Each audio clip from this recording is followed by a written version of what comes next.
প্রথমে বোরকা, তারপর খোলামেলা পোশাক। এবার একুন কেলমা দেখালেন তানজিন তিশা।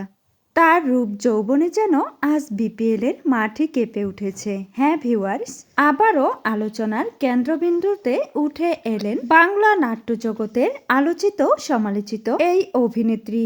একটির পর একটি হিট নাটক উপহার দিলেও তানজিন তিশার পিছু ছাড়েনি বিতর্ক। জীবনে একাধিক প্রেম, বিয়ে ও সন্তান লুকানোর আলোচনায় এই অভিনেত্রী বারবার পড়েন। এবারও আবার নতুন করে শোরগোল তুললেন বিপিএল এর মাঠে উপস্থিত হয়ে।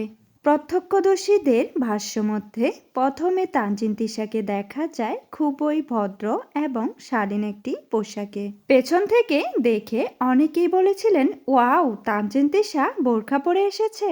কিন্তু সামনে তাকাতেই বদলে যায় সেই ধারণা। শুধু তাই নয়, কিছুক্ষণ পর বোরখার মতো দেখতে পোশাকটিও খুলে ফেলেন তানজিন তিশা। আর এর পরই শুরু হয় খোলামেলা পোশাকে নাচানাচি। এই ঘটনার পর সামাজিক যোগাযোগ মাধ্যমে শুরু হয় তুমুল আলোচনা। কেউ কেউ তো মজা করে আলোচনা করছেন, এত শীতে এই অভিনেত্রীর কি ঠান্ডা লাগে না? আর এই প্রশ্নে ব্যঙ্গাত্মক জবাব, তিনি নিজেই তো গরম, তার ঠান্ডা লাগবে কিভাবে?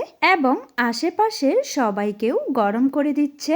আর এই সব কিছু মিলিয়ে এই অভিনেত্রী পড়েছে তুমুল আলোচনা এবং সমালোচনার মুখোমুখি। তো ভিউয়ার্স, এই বিষয়ে আপনাদের কি মতামত অবশ্যই কমেন্টে জানাবেন।